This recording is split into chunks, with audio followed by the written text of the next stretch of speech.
The Lord be with you. And also with you. My brothers and sisters, this is a proclamation of the Holy Gospel as we find in the tradition of St. John. Glory to you, O Lord.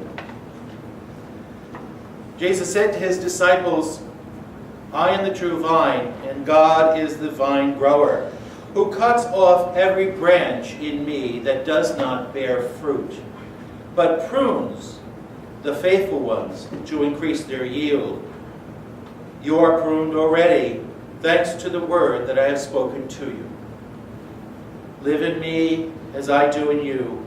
As a branch cannot bear fruit of itself apart from the vine, neither can you bear fruit apart from me. I am the vine, you are the branches. Those who live in me and I in them will produce abundantly, for apart from me you can do nothing. Those who do not live in me are like the withered, rejected branches picked up to be thrown into the fire and burned. If you live in me and my words live in you, you may ask what you will, and it will be done for you. God will be glorified if you bear much fruit, and so prove to be my disciples. This is the good news of our salvation. Praise to you, Lord Jesus Christ.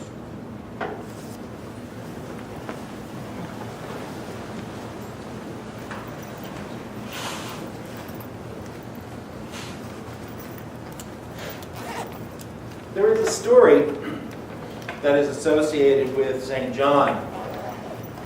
After having been arrested, he was punished by being put on the island of Patmos in exile. He was there with a number of other Christians that had been captive and sent into exile. And they figured, well, this is a small island, and we could just keep all those Christians there, and they can do whatever they want, and they won't affect the society at large. And as was his practice on the Sunday, in the celebration of the breaking of the bread, John would be carried out. At this point, he was a very old individual. And his disciples would put him in front of the community, and he would say to the community, love one another as Jesus has loved us. His disciples would pick him up and bring him back into the house.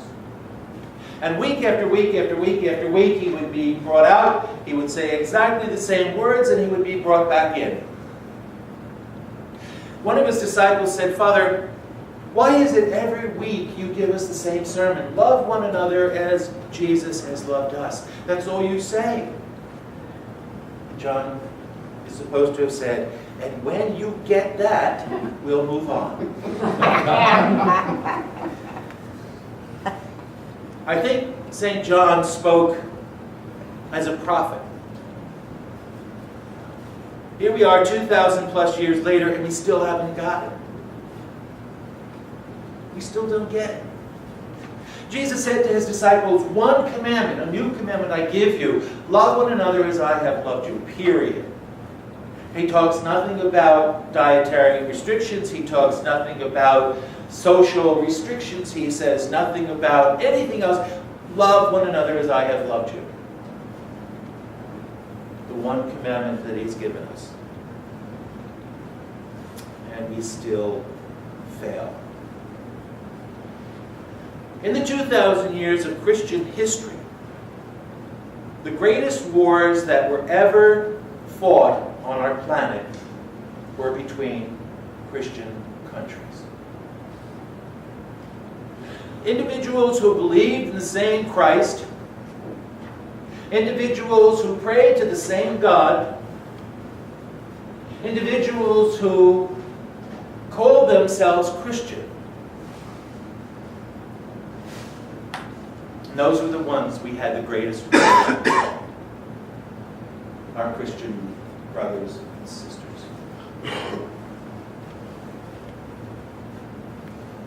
Our love is not to be just words or mere talk. It must be true love, which shows itself in action. Let's water this down a little bit. You have a partner, a wife, a husband, whatever it may be. And that individual constantly says, I love you, I love you, I love you. But the actions of that individual do not show any form of love or care. And yet that person keeps on saying, I love you, I love you, I love you. After a while, you've got to start saying, yeah, it's easy to say, but, gee, I'm not feeling it. I don't, as they say, feel the love. Elton John may have made it nice in that song, Can You Feel the Love, tonight, but I don't get it. My partner, my lover, my other half says they love me, but I don't feel it. That's because it's easy to say, I love you, but we have to put that into action. That love has to be the motivating factor of everything that we do and say. And if it's not, then we're failing in this commandment. There was a story of a meeting of world Christians and Jews.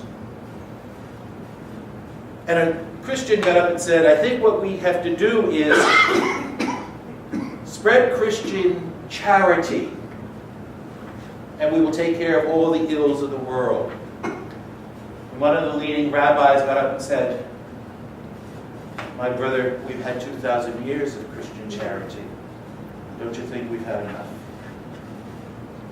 How much have we failed in the eyes of other individuals who are faith-filled people in their own way, whether they be Jews or Muslims or Sikhs or whatever other denomination or tradition you want to talk about?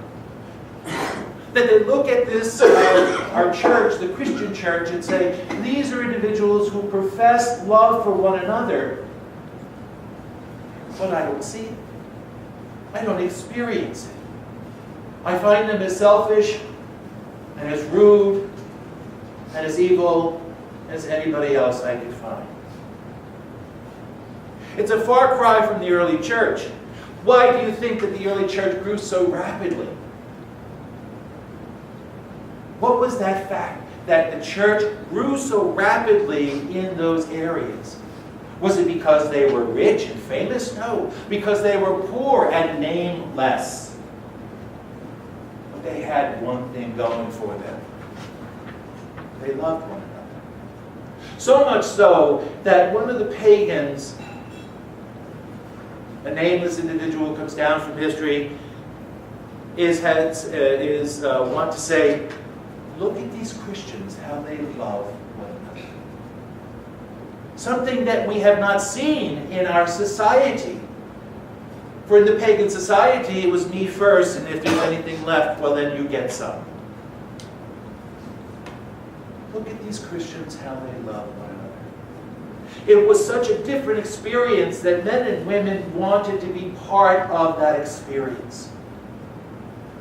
It wasn't always taking from me, making sure that I had enough of whatever it is that was there. But within the Christian community, if I had a loaf of bread and you had none, I broke it in half and gave you half. So we both have half. And if I come across a brother or sister who has no bread, then I take what I have and I break it in half so that they may have half. And at the end of the day, I might just have a small morsel, but everybody else will have at least something to eat. St. Luke in his gospel talks about open-handed charity. Open-handed charity is literally taking whatever it is that you have, turning your head and opening your hand, allowing the individual to take what they want, even if they take everything. That is how we have to be. And it's not necessarily money that we're talking about. So often we think that because of the fact I put $5 in the poor box, or give someone on the street $1, whatever it might be, that I've satisfied that responsibility of love. But I haven't. Maybe I do that out of guilt.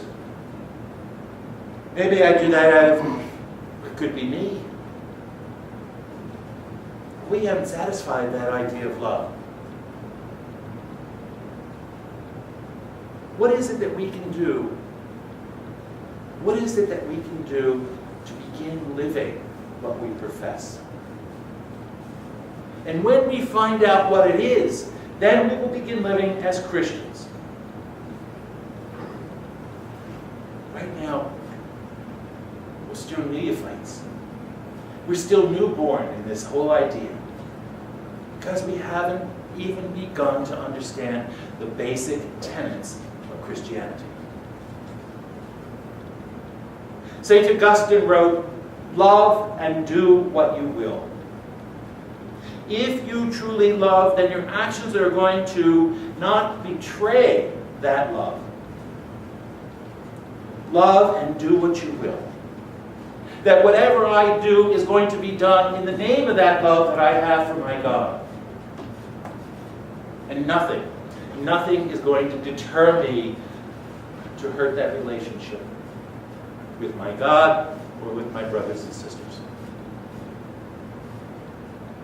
One commandment I give you, love one another as I have loved you. In this you have fulfilled all the other commandments.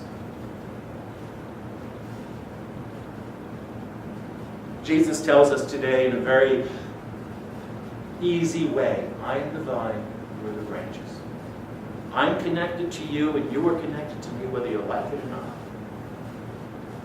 We have a great advocate. Someone who is able to give us all the strength we need to live out this command of love. But it's easier just to deny. It's easier just to say no. And it's easier just to give lip service. Today maybe we need to really take to heart what we profess. Maybe we begin to take to heart that which we find so difficult. And we begin looking at those areas in our lives that need to be overhauled. Love one another as I have loved you. That one great commandment. And in so we fulfill all the other commandments. And whether we are rich or whether we are poor has nothing to do with it. Our love is universal. It's unconditional. And it is equal to everyone that we come across. It has been said it's very hard to love one another, but Christ said we didn't have to like everybody. Well, that may be true. That may be true. But maybe if we grow to love that person, we may also grow to like that person. I think when we finally reach our end here on earth and are admitted into the kingdom and seated at the banquet table, we're going to be very, very shocked to see who's sitting next to us.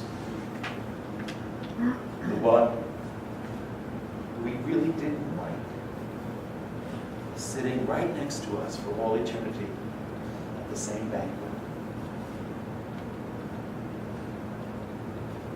Let us take to heart these words these days.